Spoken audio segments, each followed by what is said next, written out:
the 10th year of my long-distance relationship with Gu Yinian, I accidentally answered his phone. A gentle female voice came from the other end. "Nyan, our baby gave birth to a litter of kittens." The caller ID clearly read Little Flower Cat.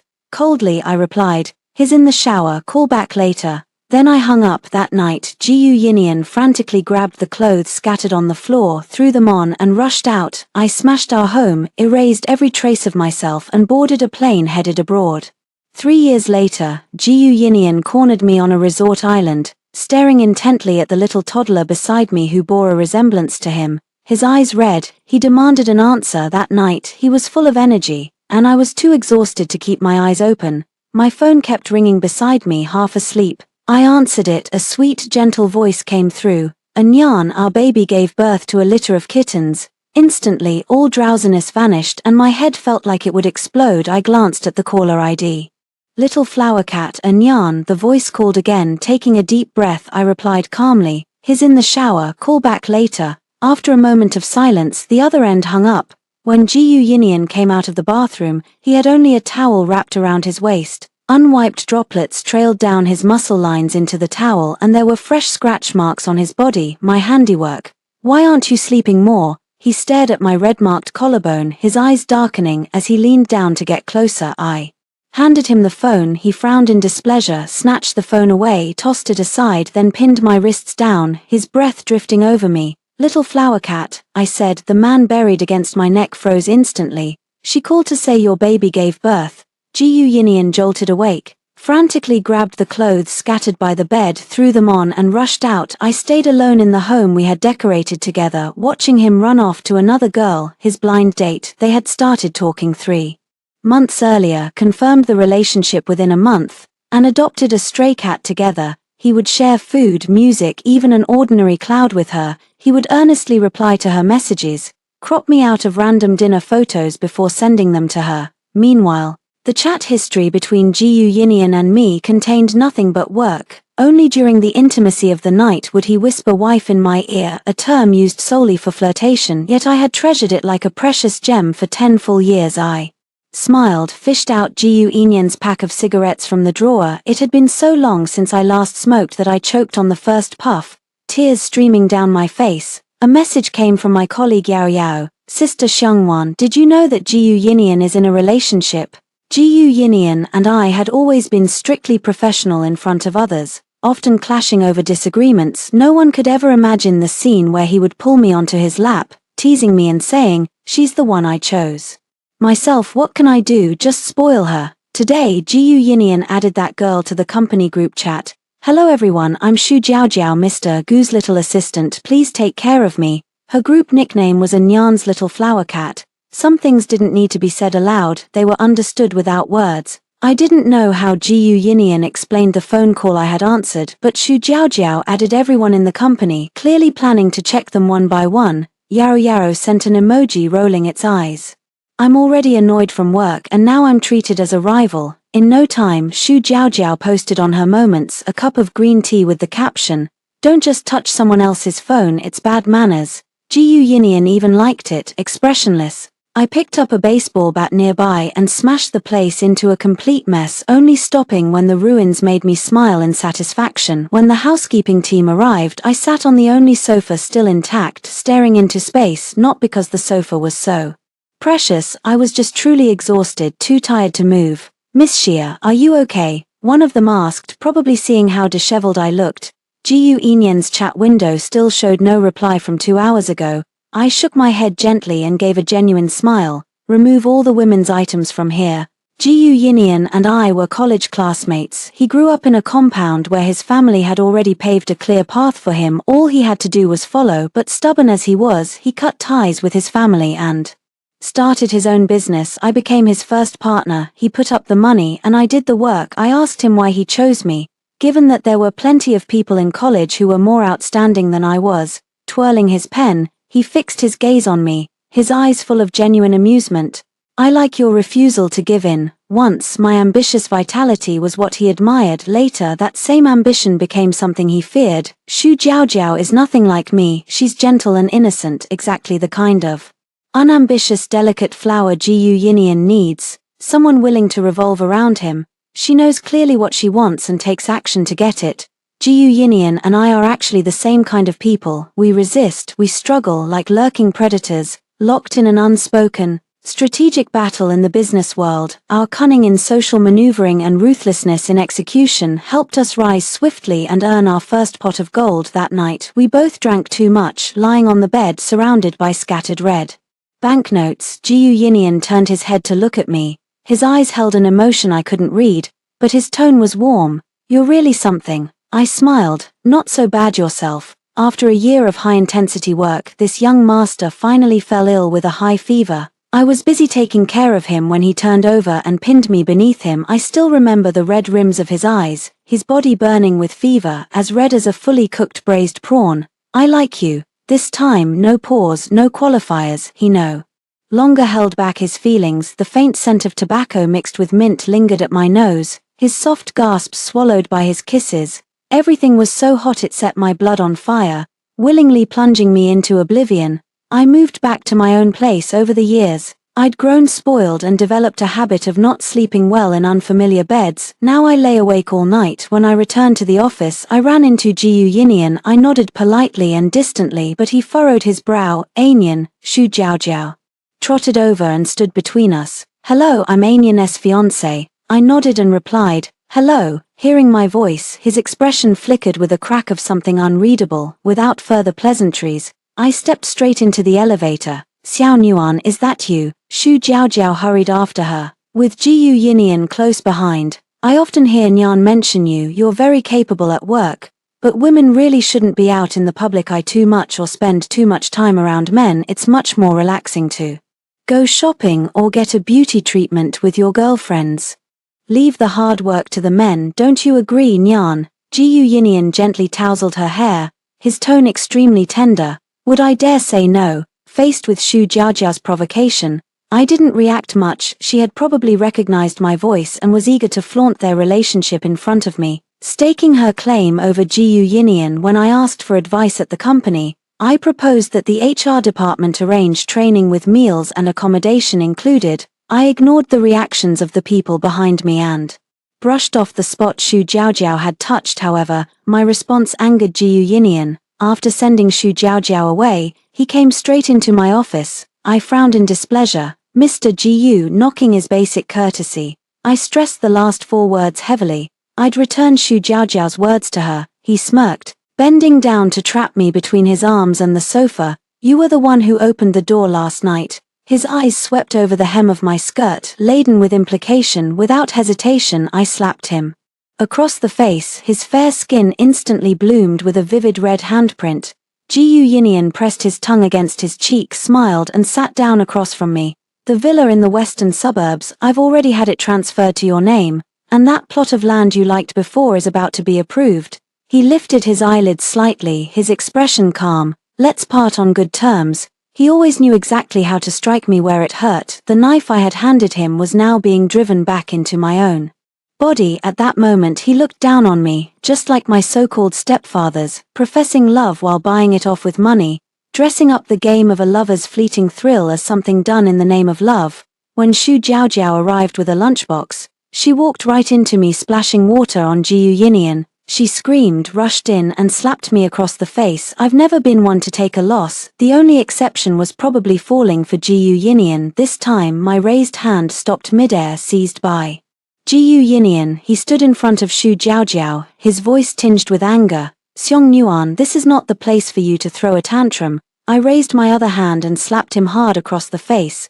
Looking at the symmetrical handprints on Ji Yinian's face, I felt a wave of satisfaction. Without Nian, could a woman like you have risen to where you are today? Shu Jiaojiao stepped forward to defend Ji Yinian. You're fired. On what grounds? Shu Jiaojiao raised her chin, trying to appear imposing. On the grounds that I own 30% of the shares, and on the grounds that you barged into my office without permission and assaulted a senior executive. Shu Jiaojiao panicked, her eyes darting away. Seeing that Ji Yinian didn't scold her, she continued to provoke me brazenly. Nian is the majority shareholder, and I'm Nian's fiancé. Who do you think you are? If anyone should leave, it's you. A crowd had already gathered outside the office door. Ji Yinian didn't say a word, silently approving her behavior and backing Her up, there was no point in continuing this argument.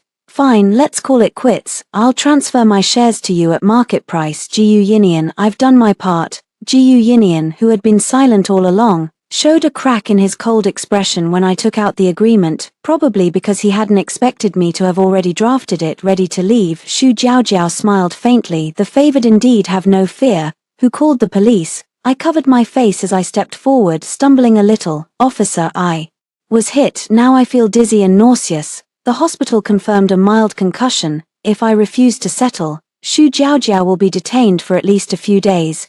Jiu Yinian smirked, looking as if he had seen through the whole act. Xu Jiaojiao, however, finally panicked and nervously tugged at his sleeve. Nyan, I don't want to spend the night here, I'm scared. Jiu Yinian whispered soothingly. Don't be afraid, I've got everything under control. After leaving the police station, Jiu Yinian pulled me into the shadows and said coldly, You've lost all dignity for money. I grabbed his tie and yanked it hard, forcing him to lower his head to my level. If you step on me to boost your new flame, you'd better be ready for the consequences.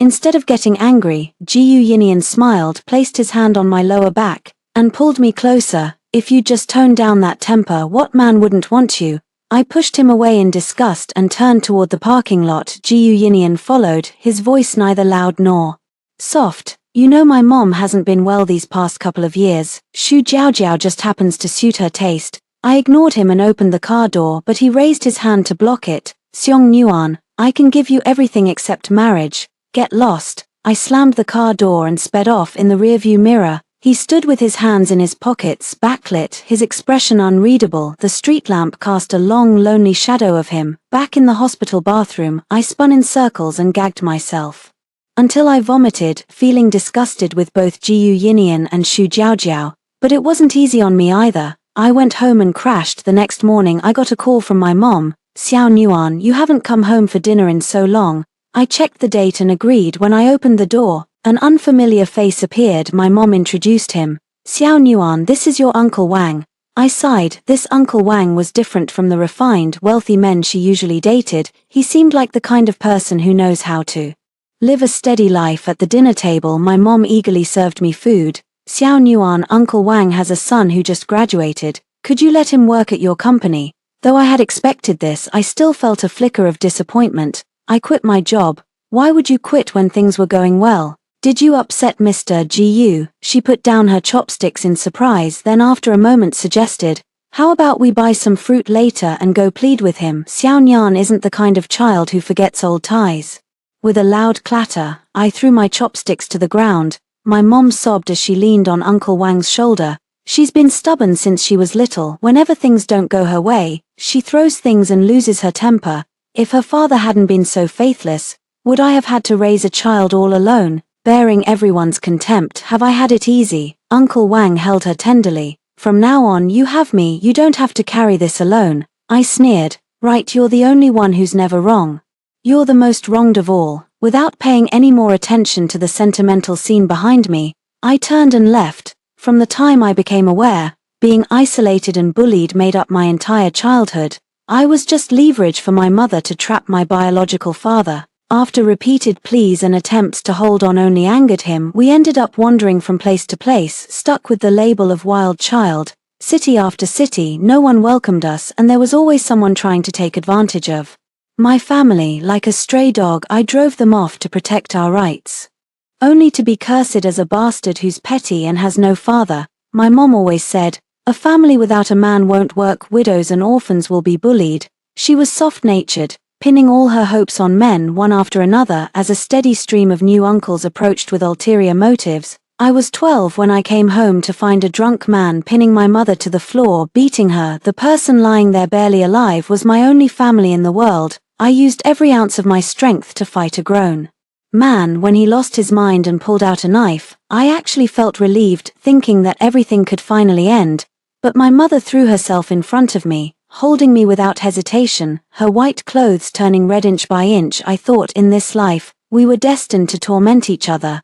After everything you've given to the company, are you really okay with leaving? Yarrow Yarrow was someone I had mentored, and she genuinely regretted my departure. I rested my chin on my hand and took a small sip of sake. I am okay with it. 10 years of love and resentment. I once dreamed of the future too. But once I was forced to choose between two impossible options under that beam, this game had no winner. Spilled water can't be recovered. Leaving in time to cut my losses was the best among bad choices. Seeing that I had no intention of turning back, Yarrow Yarrow began to vent. Jiu Yinian, to appease Xu Jiaojiao, had given her a sinecure executive position at the company. Xu Jiaojiao, suspicious all day long, interrogates every unmarried woman, imposes absurd performance reviews, and even forbids female employees from wearing makeup or skirts to work. She doesn't even spare clients, costing the company several deals. That was something I hadn't expected. Jiu Yinian, always so composed and proper, would allow such outrageous behavior. Maybe the Jiu Yinian I knew was never the real him, or perhaps his indulgence toward Xu Jiaojiao was an exception. Either way, none of it has anything to do with me anymore. The day I left Beijing, a light drizzle was falling. My mother was busy cultivating a bond with her new son and gave me only a few rushed words of advice before hanging up. Just before boarding the plane, Lu Mingjing called me. His childhood friend, we had met a few times and knew each other fairly well, had somehow learned that I was leaving the country. Xiong Nuan, you don't need to flee abroad. I've set up a get-together and I'll be there this year too. Let's clear the air. We can still be friends. In the private room, Lu Mingjing clenched his phone, his expression grim. On the other end, Xiong Nuan had hung up directly. When he called again, all he got was a mechanical female voice. The atmosphere in the room dropped to freezing. Jiu Yinian's gaze had grown utterly dark. Suppressing his anger, this call had been made at his behest. He thought that by softening she would take the olive branch. He asked himself, hadn't he been good enough to her? True, he had first noticed Xiong Nuan because of her beautiful face, but later he was drawn by her relentless spirit. He still remembered her standing at the awards ceremony, questioning the principle about the fairness of scholarships, a small figure defying the conventions of the world. He admitted Xiong Nuan was exceptional, but Beijing was never short of brilliant people. He had given her resources, introduced her to connections, lifted her to where she was today, and even made their relationship public among his friends. What more could she possibly want? If you can't let it go, then go after it. The moment Lu Mingjing finished speaking, his wife sincerely tried to comfort him. Jiu Yi irritably lit a cigarette and sneered, "It was just a fling. Does she really think she's something?" He deliberately stubbed out the cigarette, pretending to be nonchalant, but his recent uncharacteristic behavior betrayed his bravado. For example, deliberately indulging Xu Jiaojiao's antics, having people pass messages to Xiong Nuan and keeping tabs on her in real time several times. He lingered outside Xiong Nuan's apartment only to leave. Lu Mingjing had advised him more than once to face his true feelings. Jiu Yinian dismissed it. Xiong Nuan was only acting tough because she knew he cared. He could give her everything, and he could just as easily take it all away. Now that relations with his family had eased, with just one word plenty of people would vie to do his bidding. He would wait to see the calculating woman lose everything. Wait for the day when Xiong Nuan had no way out and came crawling back to him. By then, for the sake of their 10 years together, he might reluctantly take her back. After turning off my phone, my world finally fell quiet. For the first 27 years of my life, I was always rushing, never daring to stop, as if the world would abandon me the moment I paused. Xiong Nuan, what are you chasing? I asked myself, my heart feeling hollow. With no answer. They say that those who see the aurora at the edge of the world will have all their wishes come true. After arriving in Northern Europe, I found a homestay to settle into.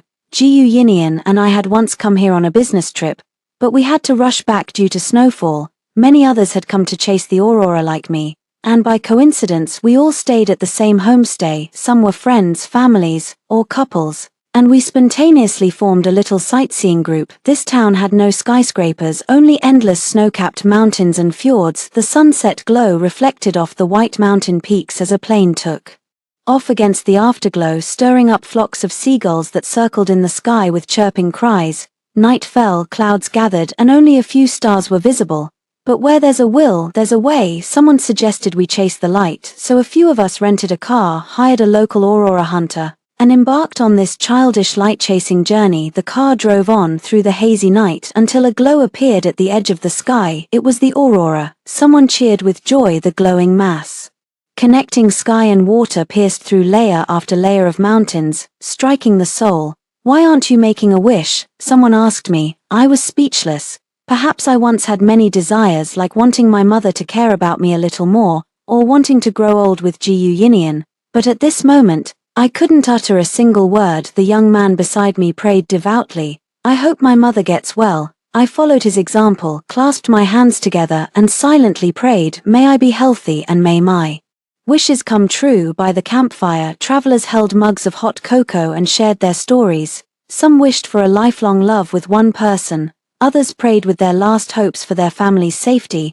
I had never been so peacefully immersed in the present moment. Before, my mind was filled only with weighing pros and cons, risk analysis, and confirming returns. Acting on emotion had always been a luxury for me. If I fell into an abyss, no one would pull me up, they might even kick me down further. Gu Yinian's appearance gave me moments of respite in my suffocating days, allowing me to ponder the realm of emotion I dared not touch. I told him again and again about my flaws, my family, my shame, trying to scare him off, to convince him I wasn't worth the effort.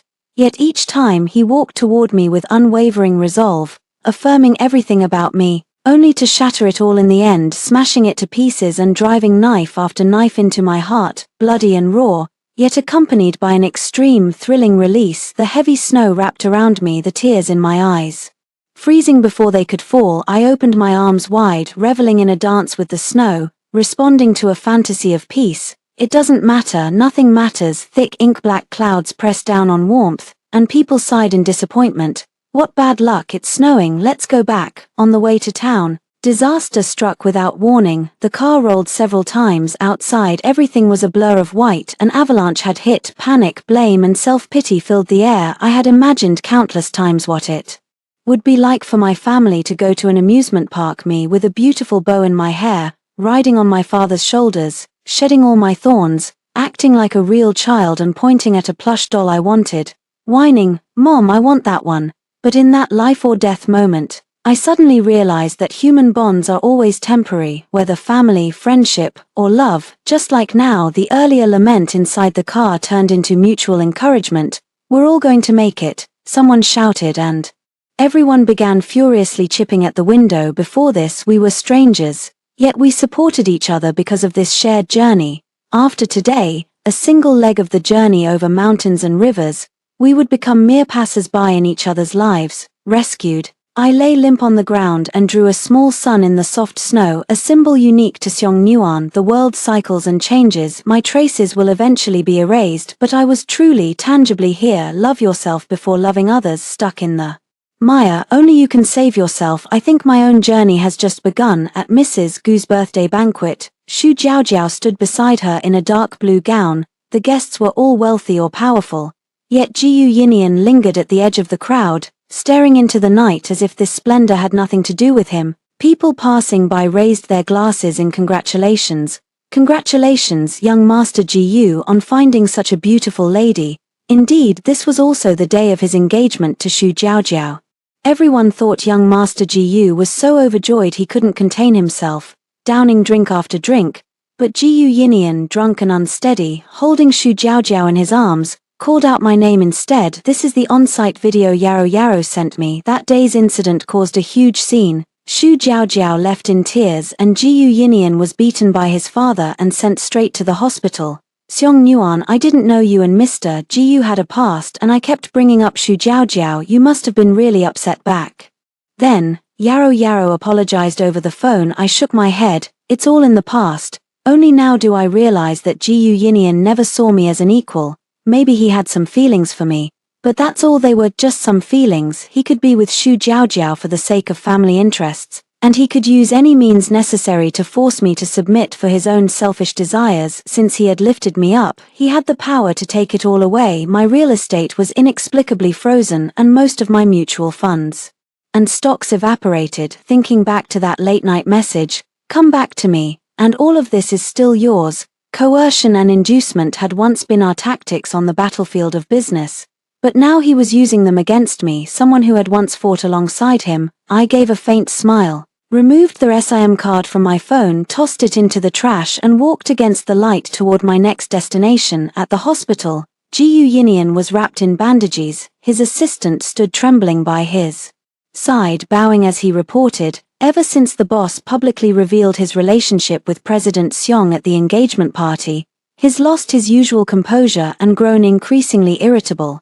The executive office is suffering. They've been contacting overseas contacts almost around the clock, monitoring everything Seong Nuan does abroad, reporting every detail. President Seong has gone off the grid, buried in an avalanche. Ji Eunyan's heart shuddered violently, his pupils nearly losing focus before the assistant could finish. A glass flew past his forehead and shattered on the floor. Nonsense, get out. Ji Eunyan went wild, ignoring his own unhealed injuries, propping himself up on crutches to investigate in person. But the answer he got was still, this person cannot be reached. The news was just reporting. Due to extreme weather, an avalanche hit a small town in Western Europe, burying several tourists. Rescue operations are underway. He's going to be fine. Ji Eunyan shook his head while trying to reassure himself. He's the most cunning one, he must be hiding somewhere. Ji Eunyan ignored Alan, immediately ordered a private jet to head to Northern Europe as fast as possible to drag her back. But before he could even leave the hospital, he was escorted back to his room. To prevent his injuries from worsening, Mrs. Ji had no choice but to tie him to the bed and administer a sedative. She had never seen her son so manic and out of control. Ji Eunyan had once brought the girl home, but she came from a poor background, carried too much emotional baggage, lacked the desired purity, and was burdened with too many complications. Having lived long enough to see the tactics of such women around her husband, Mrs. Ji simply didn't want her son to go through the same ordeal. "Mom, please let me go find her," begged the emaciated Ji Eunyan from his hospital bed. Her heart softened, and she promised him that if he focused on recovering, she would help locate the girl. The Ji family exhausted all their connections, but to no avail. They found only a diary and a pregnancy report, showing that Seong Nuan was already over 3 months pregnant. Ji Eunyan's eyes turned red, his fingers trembling as he opened the diary. A year had passed. "You once said that lovers who see the northern lights together will meet again in the next life. Too bad we never saw the lights, and we've long drifted apart. Now I've brought our baby to see them. The aurora is so beautiful. If you were here, you'd be in awe of nature's wonder. Oh, and by the way, I'm pregnant. Even though you took precautions, this little life quietly arrived. Does this mean the bond between us hasn't been severed? I want to return to China and tell you about the baby. Clearly, I am the victim of my original family, yet here I am, despicably wanting to use this child to keep you. Until the news broadcast your wedding announcement with Xu Jiaojiao, I quietly cancelled my return ticket. Every new thing on the journey, even an ordinary cloud, I wanted to share with you. In the past, I wouldn't have dared to have such thoughts. I know the gap between us, so I never dared to stop, barely summoning the courage to stand beside you. The heavy snow feels like it's about to swallow us. Maybe the baby and I can never go back. It must be fate. Neither I nor the child in my womb was ever meant to be wanted." Ji Eunyan was already sobbing uncontrollably on the hospital bed. The diary's last entry was dated February 20th, the 10th anniversary of the day they got together. The final line read, "Ji Eunyan, happy wedding to you and may you have a son soon." Ji Eunyan seemed like a different person, staring blankly out the window. These days, Ji Eunyan constantly replays every moment he shared with Seong Nuan. They spent 10 years together, over 3,000 days and nights, intertwined and supporting each other. He had long been in too deep to pull himself out, not just physically connected but spiritually in sync. Only after spending a few days with Xu Jiaojiao did he realize that what he truly wanted wasn't a gentle, attentive woman who revolved around him, but the one who needed only a single glance to overcome any obstacle and move forward with him in harmony. But he lost her, and their child with her.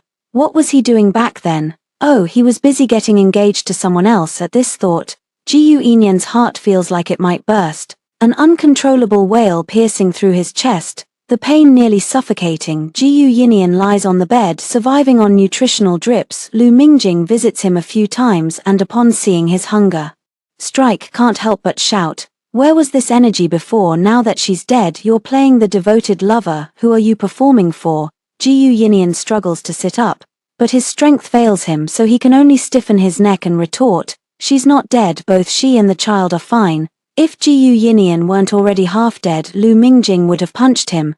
"Then go find her, damn it. What's with this pathetic act?" Hearing this, Ji Eunyan suddenly seems infused with energy, ordering food to be brought and shoving it desperately into his mouth, but his stomach, already ravaged, can't handle it. He collapses to his knees and vomits violently right after eating.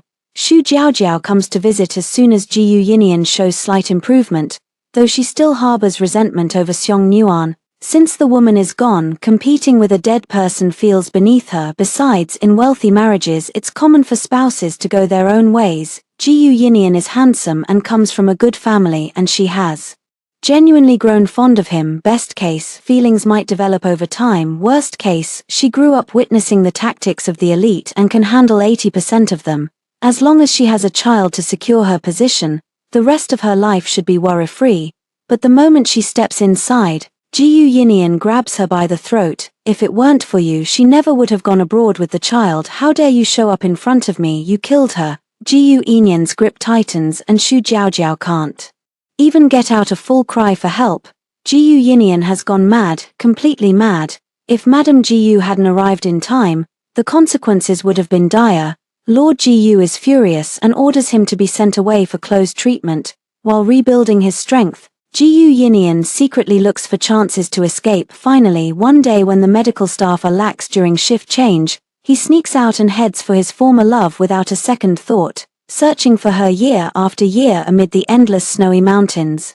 3 years later, I was on vacation on a small island in the southern hemisphere. Next to me, the little one waved his chubby hand and whined, "Mommy, buy me an ice cream please." The young man helping me apply sunscreen chuckled, "Say Daddy and I'll buy it for you." "Daddy, Daddy, don't spoil him. He'll throw a tantrum if he gets cavities." Before I could finish, the big one and the little one had already scampered off. I put on my sunglasses in silence and continued sunbathing. Suddenly my back tensed, and the pressure from his hands grew heavier. Frowning in displeasure, I said, "Ease up."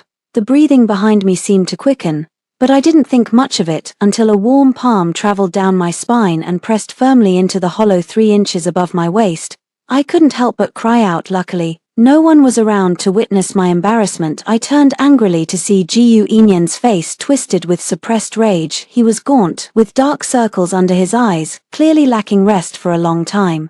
"Do you know how long I've been looking for you?" Jiyu Yinian choked out. "I thought you really. Aren't you happy I'm alive?" I said, steadying myself. Jiyu Yinian's eyes burned red as he stared at me, his voice nearly overflowing with grievance. Trembling uncontrollably, I thought, if I couldn't find you in this world, I would have gone to hell for you. If someone hadn't said they saw you here, you'd never see me again. And then what are you, some priceless treasure?" I left without expression, only to have Jiyu Yinian grab my wrist and yank me toward him. "I searched for you for 3 years, 3 whole years. I had nothing but the notebook you left behind to get me through those long icy nights. For you, I gave up everything. Even knowing you deceived me, I still pitifully softened, just begging for us to go back to how we were. Isn't my sincerity enough? You trample my feelings for me like this." Jiyu Yinian's eyes reddened as he roared, "Xiong Nuan, do you even have a heart?" As Jiyu Yinian and I were struggling, the little one had somehow returned and jabbed 2 ice cream cones against Jiyu Yinian's knees, leaving sticky cream smeared over his suit fabric. "You big bully, let her go." Jiyu Yinian looked down at the child, whose features slightly resembled his own, and a glimmer of tenderness crossed his eyes. "Mine." Before I could respond, the little one shouted toward the distance, "Daddy, come quick, there's a bad guy." Jiyu Yinian's face darkened and he gritted out, "You let my son call someone else daddy." When Mike rushed over, he punched Jiyu Yinian. Jiyu Yinian's lip bled. He wiped it away and stopped the bodyguards behind him from advancing. "Xiong Nuan, come back with me or I'll kill this pretty boy." Young and hot-headed, Mike immediately retorted, "Old man, how dare you threaten me?" As the Li family's security guards gathered around their young master, I hesitated. They had the resources, but I didn't dare get too involved. Our child was already gone. I didn't say it out loud, just turned and left with the little one. Jiyu Yinian's bodyguards surged forward but were blocked by the Li family's team.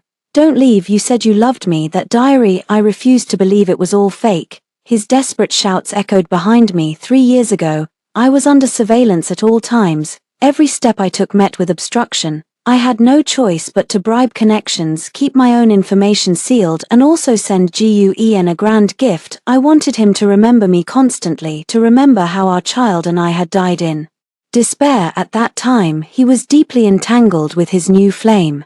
I intended to magnify his guilt indefinitely, so that every day thereafter, whenever he touched happiness, remorse would follow him for life. That diary was half truth, half fiction. The mother of the little guy was my business partner, and I took the boy as my godson. Guan still couldn't let go. He secretly took a strand of the child's hair for a DNA test. The result left him dejected for a long time. He had to accept that our child was gone, that on the day he got engaged to Xu Jiaojiao our child had gone to another family, a family where the parents loved each other.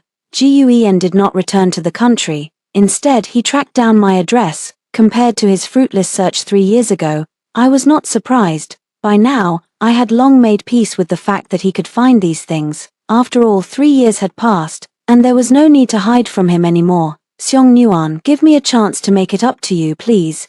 Guan blocked my way. The man I once knew had always been arrogant and above it all, yet now he was bending before me, pleading. I paused and looked coldly at this man who had once been by my side. If everything could be compensated, then what about the desperate, nearly hopeless me from 3 years ago? Guan, we are both adults, let's keep some dignity. Recalling the words he had once said to me, I added, let's part on good terms. Guan tried to step forward, but my assistant Lin Yi blocked him. Sir, please have some self-respect. Lin Yi's tone was mild yet carried an unspoken authority. If you persist in this harassment, we will take legal measures to have you repatriated.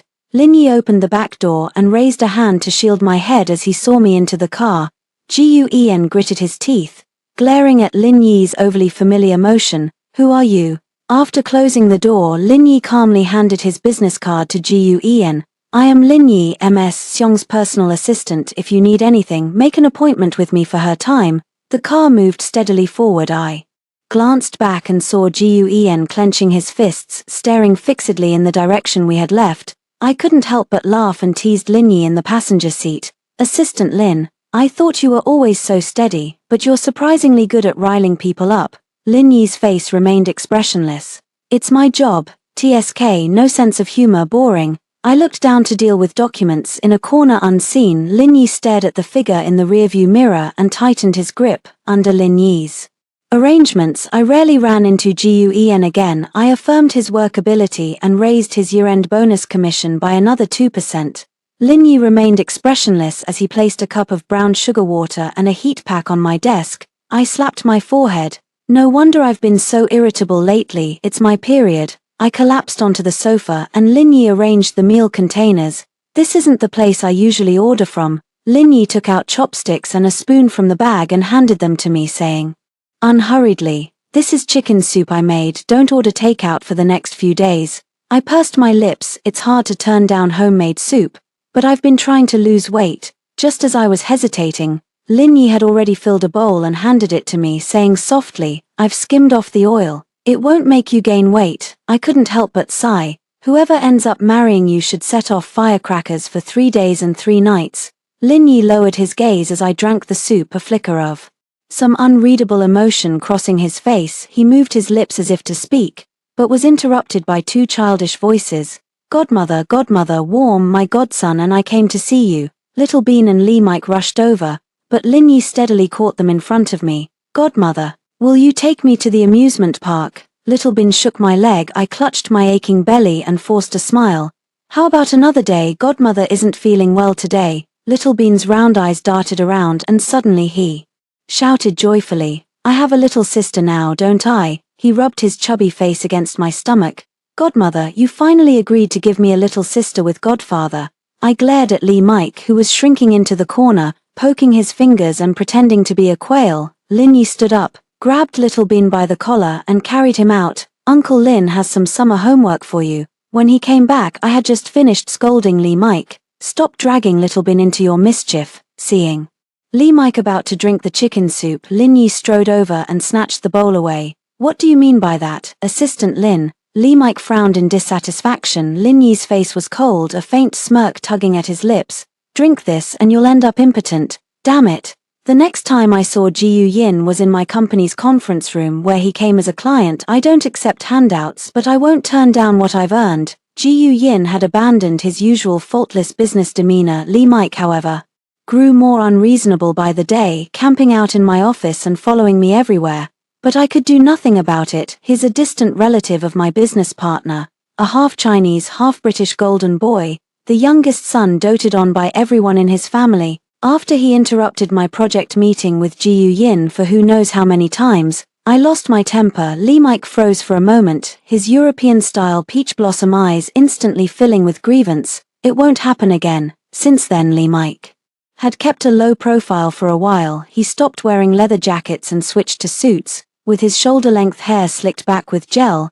He actually took on a somewhat composed air when the kid dressed up. He looked quite presentable. Tossing the contract onto the table, he retorted, "I'm not a kid, I've grown up." Something must have spurred him because he ran home to take over a company and came to discuss a collaboration with me. When it came to work, he was tired, hungry, and on the verge of dozing off, but the moment Ji Yinyan was mentioned, he immediately went on alert like a possessive little dog, squinting with undisguised hostility. Though vaguely uneasy, I chalked it all up to his young master tantrums. It wasn't until the celebration banquet after the project's flawless completion that Ji Yinyan gently clinked his glass against mine, his eyes deep and dark. "Xiong Nuan, we still work together as seamlessly as before. It wouldn't be an exaggeration to call us a perfect match." Before he could finish, the lights suddenly dimmed and a soothing romantic concerto began to play. When the lights came back on, Lee Mike walked toward me holding Ecuadorian roses. He dropped to one knee and presented a diamond ring. Nuan, will you marry me?" I quickly pulled him to his feet and lowered my voice. "Are you crazy? I'm 11 years older than you." Lee Mike held my hand tighter, his tone aggrieved. "Are you rejecting me because I'm too young? I've grown up, I can be mature and steady too." I sighed and gently pushed his hand away. "You don't need to change for anyone. I only see you as a mischievous little brother." A flicker of disappointment passed through Lee Mike's eyes, then hope reignited. "Then try to get used to it, see me as your lover." Just as I was at a loss for how to make him give up, Ling Yi draped his jacket over my shoulders and led me off the stage. Back at the villa, I sighed in relief. Ling Yi brought me a cup of soothing tea, then stood behind me and gently massaged my temples with his fingertips. "Thanks, it's my job." Just then my partner called. I pursed my lips and answered, "Go on, don't make fun of me, I'm about to lose my mind." Lee Mike is of mixed Chinese and British heritage, stands 187 centimeters tall, and has a net worth in the hundreds of millions. How is he not good enough for you? I'm 11 years older than him. He's just a kid. Immediately Lee Mike's irrepressible voice came through. "I'm not a kid, Nuan, I really like you so much." Lee Mike wanted to say more but was cut off by Dowding's mom. "He's 19 here, unlike back home. You can legally marry. If you're worried about his family, don't be, they're very open-minded. Whatever Lee Mike likes is fine with them. Even if you decide to play the heartbreaker, his family can handle the fallout." He didn't force me to say this, it's all true. 30 is the age to take risks. I rejected Lee Mike outright, but he wouldn't give up. Citing work, he lingered around the office and secretly competed with Ji Yinian. I had to keep my distance. I let Ling Yi handle both of them. Ling Yi always managed things well and I enjoyed a stretch of peaceful days, but that peace didn't last long. Ji Yinian had been drinking and was making a scene at my front door. "Xiong Nuan, what do I have to do for you to forgive me?" "I'll give you everything I have, everything. Come home with me, please." Lee Mike was right beside him, joining the chaos. "Your dirty stuff, no one would want that even if you threw it in the trash." Nuan, don't take his, take mine is clean." I pinched the bridge of my nose and peeled off the fresh face mask, barely holding back the urge to slap both men outside. I called Li Jiao and had him come pick up the drunk Lee Mike. The argument outside continued. Ji Yinian didn't actually see Lee Mike as a rival, he was more wary of Ling Yi. He was convinced Xiong Nuan didn't go for brash young guys. In terms of temperament and ability, he was far more composed than a dependent rich kid like Lee Mike. Ji Yinian let out a cold snort, provoked by his romantic rival. Lee Mike immediately snapped back. "Old and broken, and you dare snort at me?" That jab hit Ji Yinian where it hurt, and his anger flared with the alcohol. "Xiong Nuan and I were together for 10 years, we even had a child." As soon as he said it, Ji Yinian froze. That seemed to be the last shred of leverage he had, and now he was on the verge of giving up entirely. "And you still couldn't keep her heart, that just shows how pathetic you are." Lee Mike fired back without hesitation, shoving Ji Yinian away until the dazed man stumbled and fell to the ground. When I opened the door, the Lee family had just arrived to pick up their little young master. I had never seen Jiyu Yinian look so desolate. He slumped to the ground with a wounded expression, his eyes filled with despair as he looked at me. Xiong Nuan, do you know, during these 3 years of searching for you, I often dreamed of that child crying bitterly, waving his little hands and asking me why I abandoned him. It felt like my heart was being gouged out. I'm sorry, Xiong Nuan, I truly am. Sorry to you both.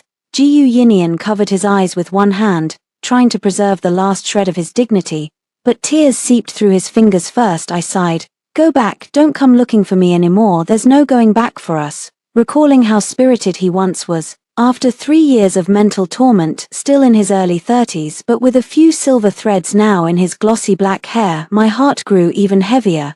Let this ill-fated bond be completely severed. Jiyu Yinian fell to his knees and tugged at my clothes. Please, give me one more chance, I've fallen for you for life, have pity on me, forgive me, won't you? I didn't look back, silence was my answer, falling in the same place once is enough.